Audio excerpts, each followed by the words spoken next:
Next is L. L is for Louis L'Amour, the prolific, best-selling writer famous for his Western fiction. What is your favorite of Louis L'Amour's novels? Haven't read one, so I don't have a favorite. L is for love. What is your favorite literary love story? Well, currently I would say it's Open Water by Caleb Azumah Nelson. I love this love story between this young black man and this young black woman in London, England, which really made me feel for them, both joy and heartbreak. You can really feel for them when you read that story. So I love that love story for these two, about these two, you and she, as they are called in the book. L is for like. Have you liked this video?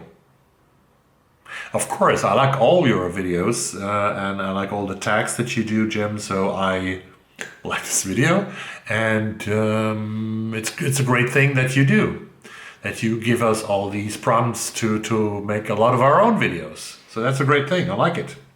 L is for lingo, L is for language. Have you any books in a language you can't read? And what language can you read in? I don't think that I have books that I cannot read in. I have some books in Norwegian that I haven't read yet, and I know that I could read them if I would focus and concentrate a lot on the text. That would be possible. I haven't read yet, and maybe it's because I would need so much work reading them.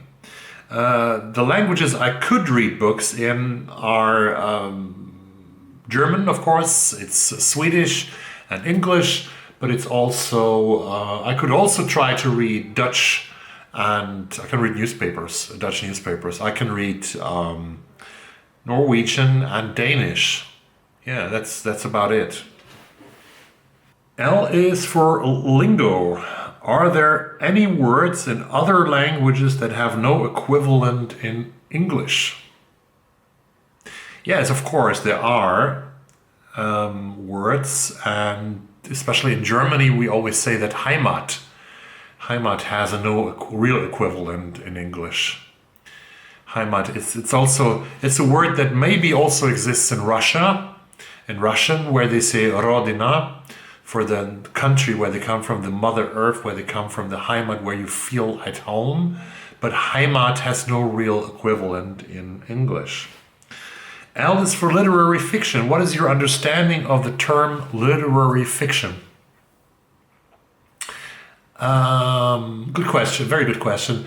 Because this is a crazy term, right? Because under the roof of literary fiction, there's so much different things. I think literary fiction is fiction, a fictional narrative that is told in a book, preferably, or in a text, or in a file, whatever, where we have a literary quality to it.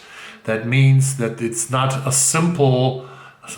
very simple story with no afterthought, but it's constructed as a piece of art, a hard piece of work usually, I think, for many people who write a novel. That's why I have the greatest respect for them. But it tells a story. Literary fiction tells a story. And that's, for example, why I DNF Patricia Lockwood's No One Is Talking About This, and that's also why I think it's not a novel, and I wonder why it's on the long list. But I'm starting another rant about this book here right now, which I'm not supposed to do. So I would say that literary fiction is, in Swedish, we call this skönlitteratur, which means, skön means beauty, like beautiful literature. It's literature that is not trivial. It tells us something about, that's what my old professor Hansen would say from the University of the Pacific. Good literature and literary fiction tells us something about the human condition. Ha! That's a good definition, right? Thank you, Mr. Hansen. Rest in peace. Alice for Lolita. Have you read it? What did you think of it? I haven't read it. I have tried. I have tried about 200 pages or something, but then I was so disgusted by the pedophile content that I couldn't read this anymore. But this also says that Nabokov did a great job, because he made this story about the love of a grown-up man to like 14-year-old girl so intense that I wasn't able to finish this. No, I couldn't.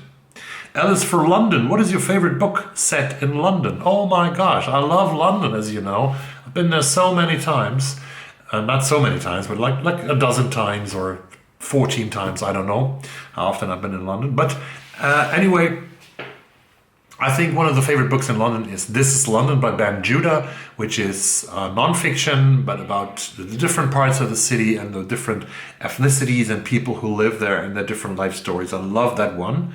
It's set in London, apparently, because it's called This is London. I also liked, I come back to that again, Open Water by Caleb Azumah Nelson, which is a great novel about London as well.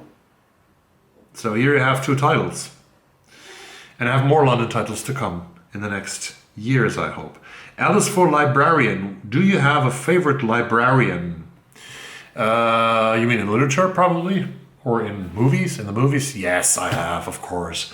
It is Giles, the great librarian of Buffy and the Vampire Slayer. I love this guy.